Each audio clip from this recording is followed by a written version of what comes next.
Combien de temps devrons-nous encore attendre, nous les femmes antillaises et les femmes en général, que nos compagnons de route se souviennent que, précisément, cette route, ils ne l'ont pas parcourue tout seuls? Combien de temps pour qu'ils se rappellent que, pendant qu'ils trébuchaient, il y avait une épouse, une compagne, une mère, une sœur, une fille, une femme, qui les aidait à se relever et à ne pas abandonner?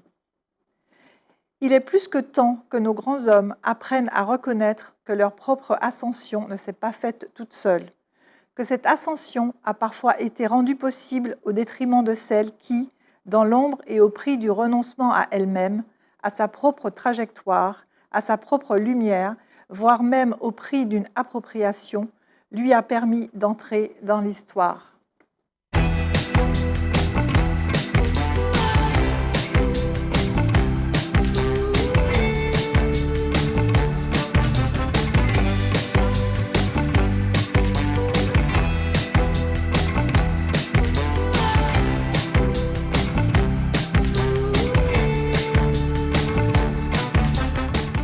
Bonjour à toutes, bonjour à tous, bienvenue dans notre émission littéraire Au gré des pages. Aujourd'hui, nous avons le plaisir de recevoir une autrice combative, inspirante, déterminée, que vous connaissez bien.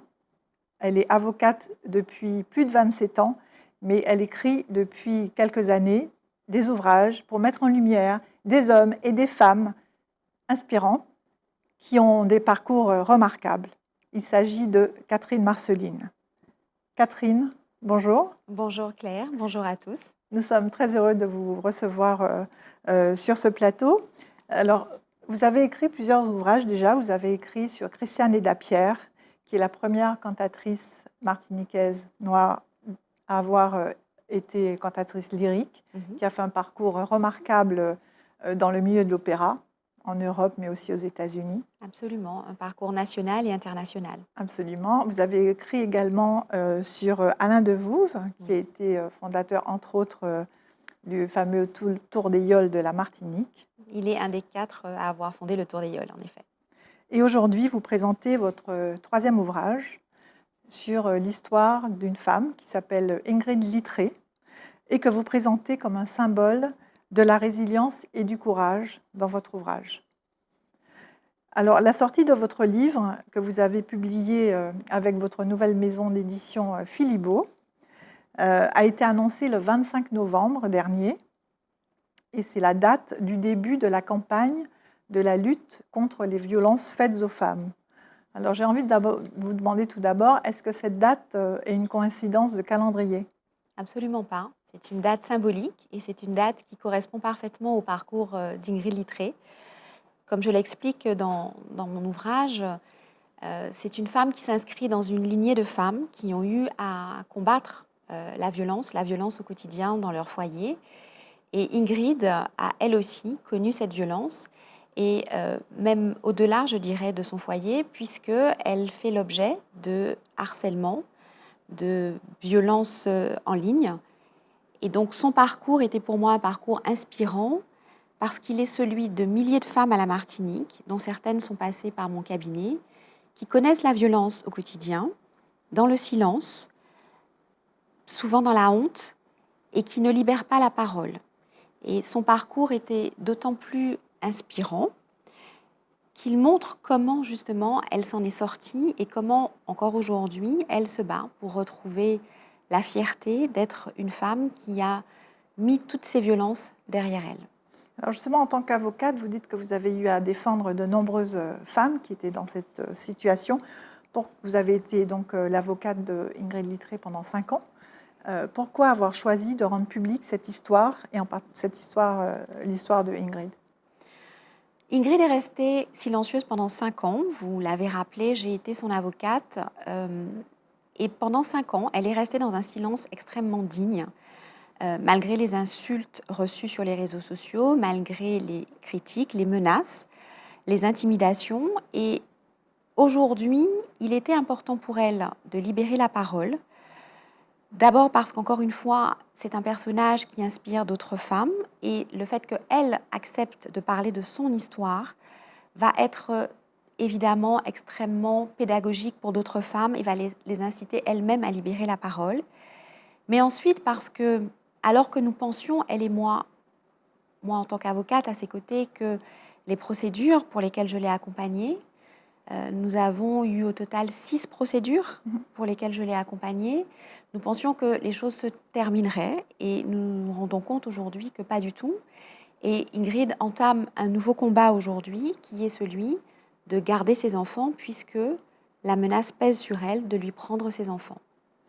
Alors, elle doit faire aussi, enfin vous dites en tout cas dans le livre, qu'elle doit faire face à un dénuement total, qu'elle se retrouve sans ressources avec 2 enfants à charge.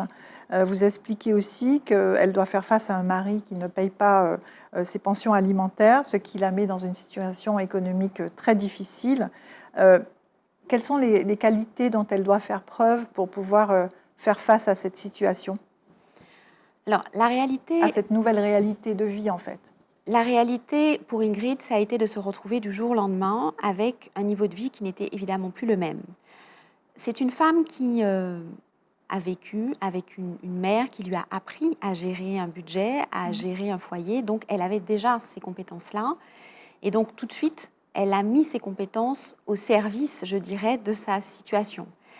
Néanmoins, ce que je souligne dans le livre, je détaille les différentes violences dont j'ai fait état.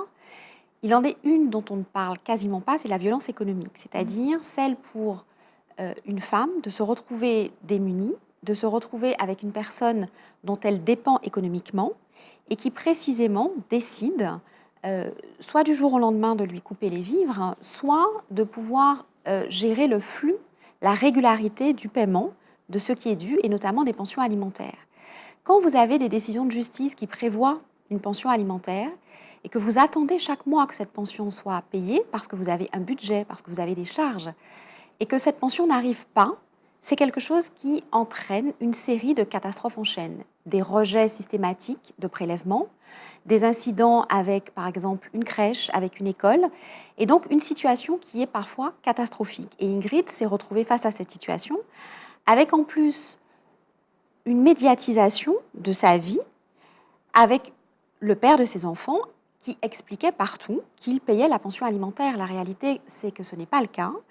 Et qu'aujourd'hui, Ingrid se retrouve à devoir chercher à récupérer ses pensions alimentaires et que nous sommes sur des montants à 5 chiffres de pensions alimentaires à récupérer.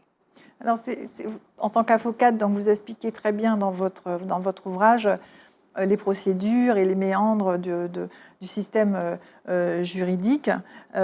Mais quand même, on a du mal à comprendre comment, d'abord, une pension alimentaire est fixée, sur quelle base, hein, puisque ça ne paraît pas de façon très limpide dans votre ouvrage. Et aussi, comment se fait-il qu'une décision de justice ne soit pas appliquée et en dépit de tous les recours et de tous les recours même à un huissier dont elle a fait appel? Alors, je l'explique dans l'ouvrage, une pension alimentaire est fixée en fonction des revenus et des charges des 2 parents.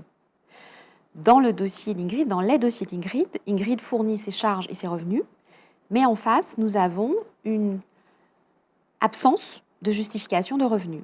Et malgré ces absences de justification de revenus, nous avons malgré tout des pensions qui sont fixées, donc sans la réalité des revenus des 2 parents, ce qui effectivement est quelque chose que moi je n'ai jamais vu. Oui, comment c'est possible qu'on puisse Et, fixer des montants et, sans et bien c'est ça a justificatif en été face?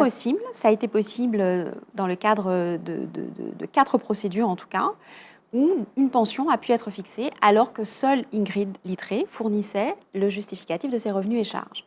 Donc, une pension alimentaire a été fixée. Alors, j'ai lu beaucoup sur les réseaux sociaux que Ingrid gagnait plusieurs milliers d'euros de pension par enfant. Ce n'est absolument pas le cas. Et je l'explique dans l'ouvrage. Et une fois qu'une pension alimentaire est fixée, il faut ensuite la récupérer. Oui.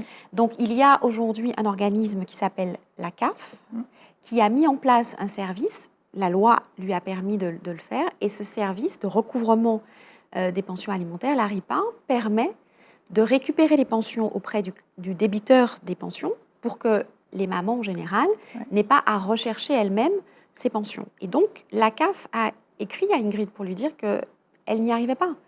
Et donc, nous avons dû chercher des huissiers. Nous avons eu 4 huissiers et le 4e a réussi à commencer à faire des saisies qui, aujourd'hui, permettent de récupérer des pensions alimentaires qui n'ont pas été payées. C'est assez compliqué, enfin étonnant, on va dire. Euh, Étonnant est le mot, oui. Surprenant. c'est ça. Et est-ce que ça veut dire que les structures d'aide, de protection pour les femmes qui sont dans ce type de situation ont des failles ou sont inopérantes aujourd'hui?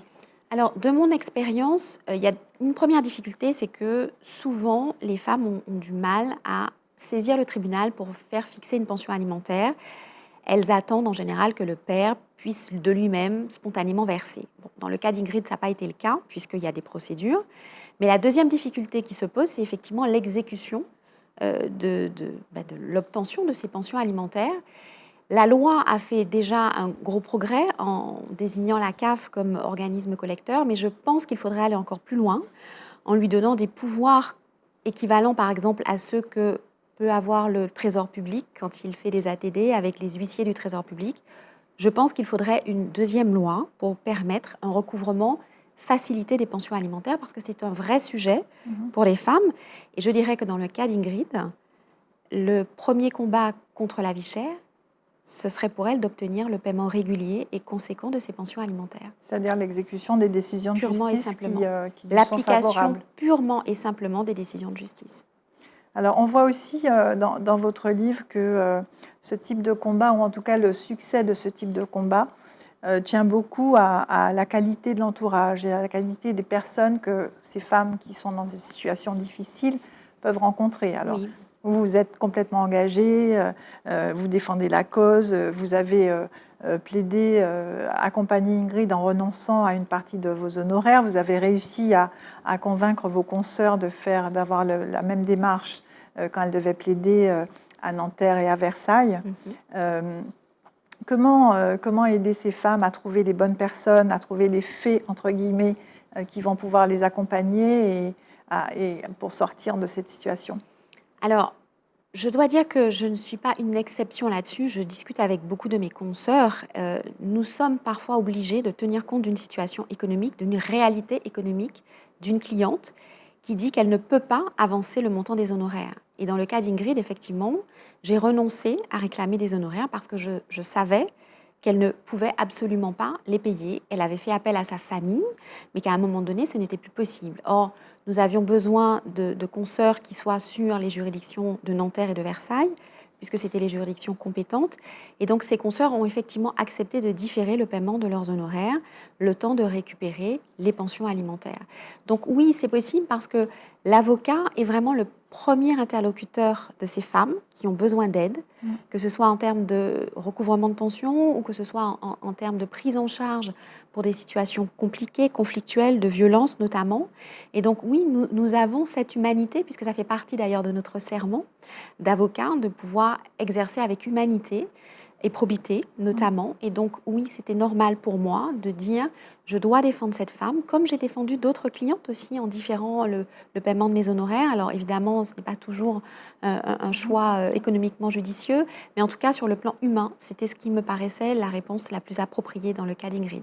Alors, il y a les avocats, mais il y a aussi le reste de l'entourage qui est aussi important, que ce soit les accompagnements médicaux, psychologiques aussi. Il faut trouver les bonnes personnes. Absolument. Alors, dans le cas d'Ingrid, on a sa famille qui est vraiment pour elle un bouclier et un pilier. Elle a une mère qui est extrêmement présente, une grand-mère.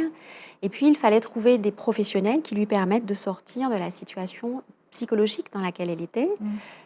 C'est une femme qui a connu l'emprise, c'est une femme qui a connu la dépression, et donc il fallait que l'on puisse sortir de ces situations-là pour qu'elle puisse se retrouver, je dirais, une certaine verticalité et pouvoir être vraiment une maman autonome qui puisse s'occuper de ses enfants, puisque c'est ça le sujet, en tout cas celui qui est encore sur la table aujourd'hui.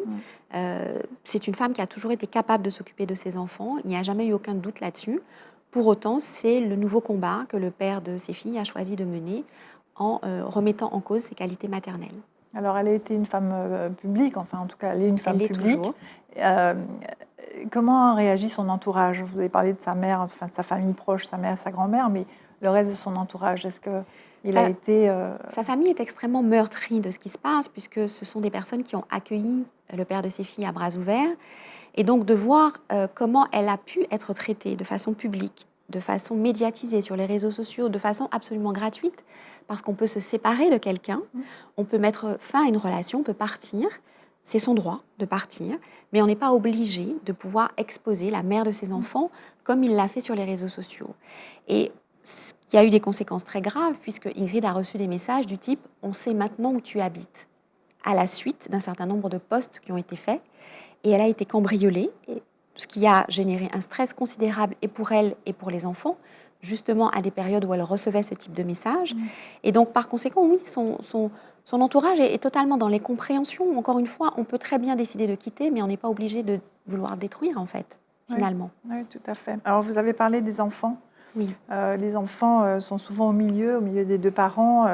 Ils sont un peu pris en otage puisqu'ils doivent vivre dans cette situation qui est non voulue. Ils baignent dans le champ émotionnel de chaque parent. Quel a été l'impact de cette situation pour ces enfants et d'une façon plus générale, comment gérer, protéger, accompagner les enfants dans ce type de situation? Je dirais que l'impact n'est pas encore complètement mesuré puisque les choses sont encore en cours.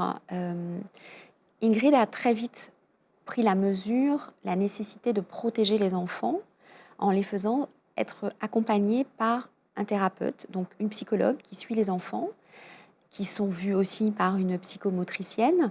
Donc elle a pris en compte, je dirais, la mesure de cet entourage, je dirais, thérapeutique pour les enfants.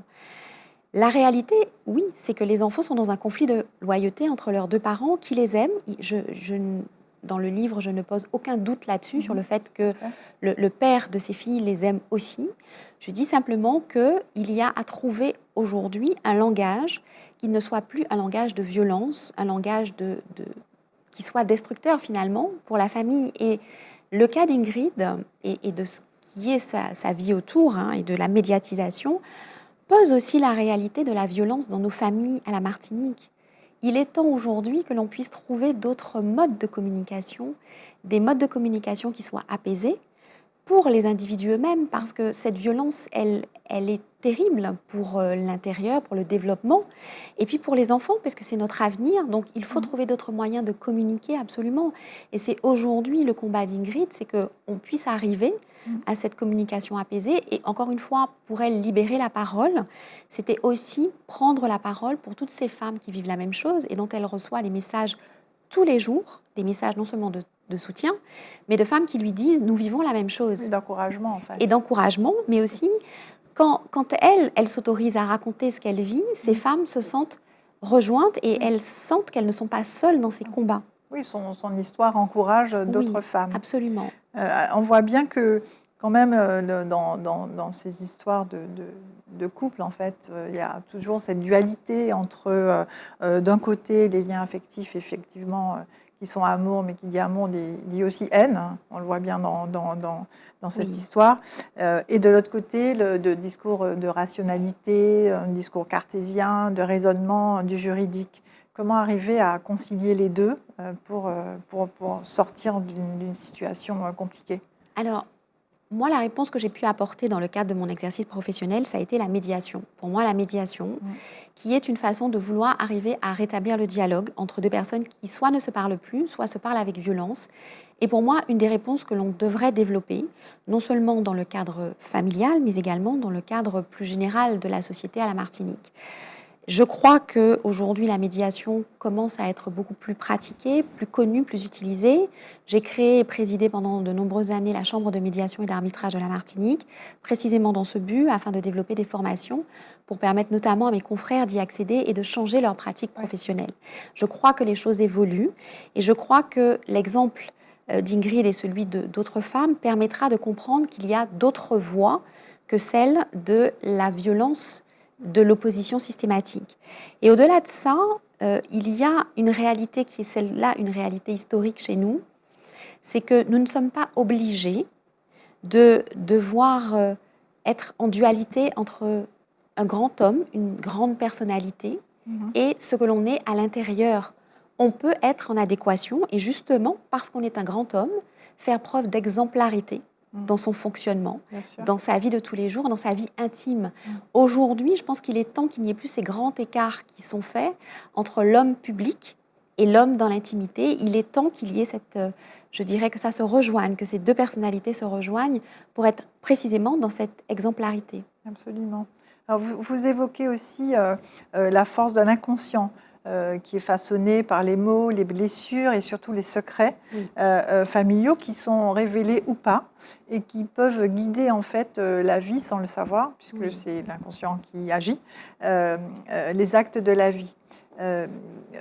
Comment lutter contre ce déterminisme social alors, il y a bien sûr les thérapies diverses, individuelles ou familiales ou de couple, mais comment soigner et anticiper ces drames qui peuvent être pris peut-être dès le plus jeune âge? Alors, on en revient justement à la notion de libérer la parole, qui est vraiment une notion centrale pour moi, pour le livre et pour le combat que je mène pour les femmes.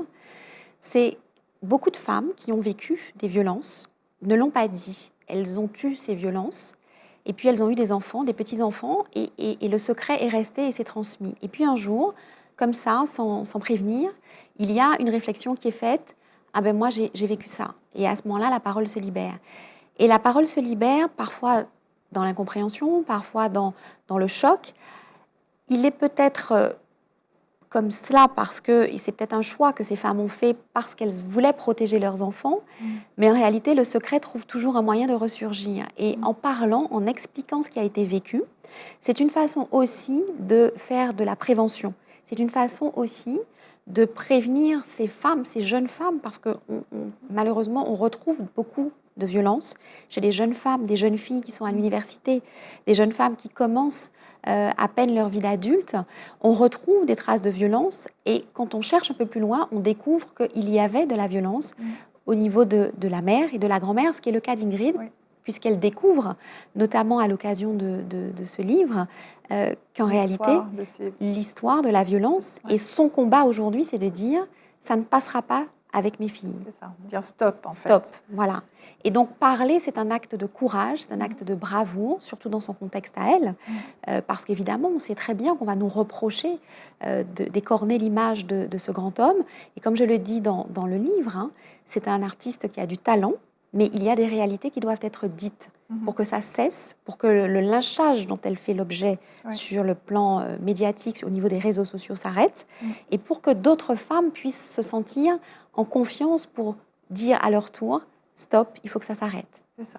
Alors, il y a un autre point aussi que vous soulignez dans le livre, puisque vous expliquez que Ingrid a renoncé à sa carrière de mannequin et de création de lignes de vêtements pour accompagner, épauler son mari qui avait une carrière donc prometteuse. Est-ce que c'est aussi un message pour les femmes et les jeunes filles d'être attentives en fait à leur indépendance financière, de garder leur métier pour pouvoir justement gérer mieux ce type de situation? Et à ne pas renoncer. Ne pas renoncer à leur vocation. Ingrid Littré est la première Miss à être partie à une élection de Miss Monde avec ses cheveux naturels coiffés en locks. Pour aujourd'hui, c'est vrai, quand on en parle, ça paraît banal. Mais à l'époque, nous sommes au début des années 2000, c'est absolument spectaculaire. Tout le monde en parle à l'époque. J'ai interrogé Brigitte Robinel là-dessus, qui était à l'époque la directrice de la marque Martinique Queens, qui a amené donc Ingrid à l'élection de Miss Monde. C'était absolument révolutionnaire. Pour l'époque. Donc cette femme a été une pionnière. Elle a été la première dans son domaine. Elle a été mannequin. Elle avait la lumière sur elle avant lui. Et ensuite, effectivement, elle a fait un choix qu'elle dit ne pas regretter, puisque à ce moment-là, c'était un choix qui était fait à deux. Et donc, oui, j'attire l'attention sur ce que peuvent décider des femmes, sans avoir, entre guillemets, de garantie qu'un jour ou l'autre, monsieur se souviendra que c'était un choix qui avait été fait d'un commun accord. Et c'est souvent ce que je retrouve, moi, dans les procédures de divorce. Souvent, monsieur a oublié que c'était un choix qui avait été fait d'un commun accord. C'est ça. Et je dis aux jeunes filles, attention, pensez à vous, pensez à vos carrières, pensez à aller le plus loin possible. Et si monsieur, lui, est un homme qui est un homme à votre mesure, il acceptera que vous puissiez développer votre carrière, il développera la sienne, bien sûr, il vous laissera aller en réunion pendant qu'il gardera les enfants, et vice-versa.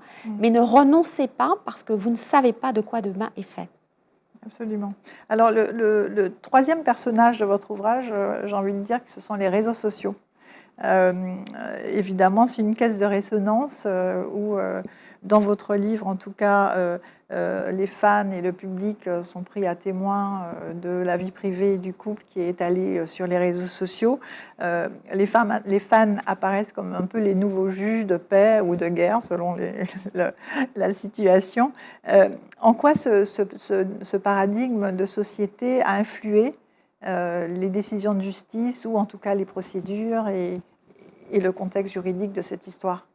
Alors, ça a servi effectivement d'amplificateur, c'est-à-dire qu'on s'est retrouvé dans une situation où il y avait des choses qui étaient publiées sur les réseaux sociaux, parfois à l'origine même du père de ses filles, alors que sur les éléments de procédure, on était dans un tout autre contexte. Il y a des réalités qui étaient posées, il y a des messages qui étaient posés, soit par le père de ses filles, soit par des femmes, qui étaient totalement contradictoires avec la réalité des procédures.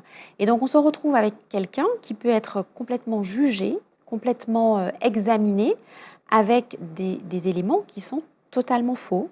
Et la réalité est vraiment différente. Et là aussi, Ingrid Littré, malheureusement, a été malmenée sur les réseaux sociaux avec des choses qui n'étaient pas du tout vraies, avec des rumeurs qui sont passées. Et son exemple est l'exemple de ce qui peut se passer pour d'autres personnes qui se font lyncher sur les réseaux sociaux. Elle a choisi de se taire et de ne pas répondre pour ses filles. Et aujourd'hui, elle a décidé de libérer la parole, notamment par ce livre, parce que c'était une façon aussi de dire, d'attirer l'attention et de dire ça suffit maintenant.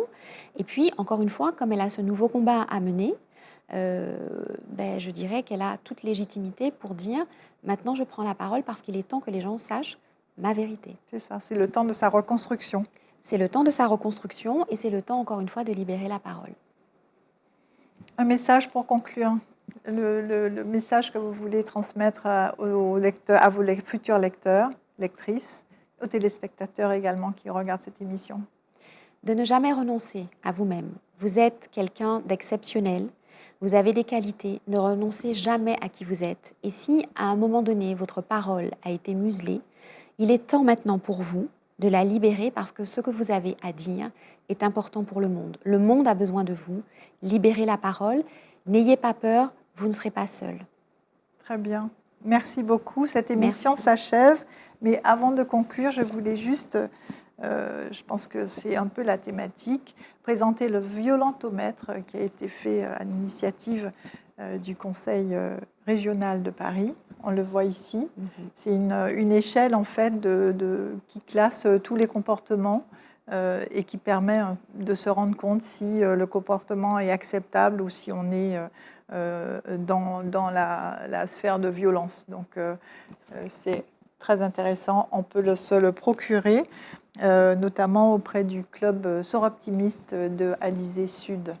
Et j'en profite pour donner le numéro de téléphone de 3919, qui est un numéro de SOS violence faite aux femmes, disponible 24 heures sur 24. Voilà. N'hésitez pas. N'hésitez pas, absolument. Écoutez, cette émission s'achève. Merci. Merci Catherine. Merci beaucoup Claire. Merci à tous. Merci à Ingrid d'avoir accepté de rendre publique son histoire. J'espère que ce témoignage, en tout cas, va encourager beaucoup de femmes et que votre livre connaîtra aussi beaucoup de succès. Merci beaucoup. Merci pour elle. Elle le mérite. Absolument. Merci, chers téléspectateurs, de nous avoir suivis.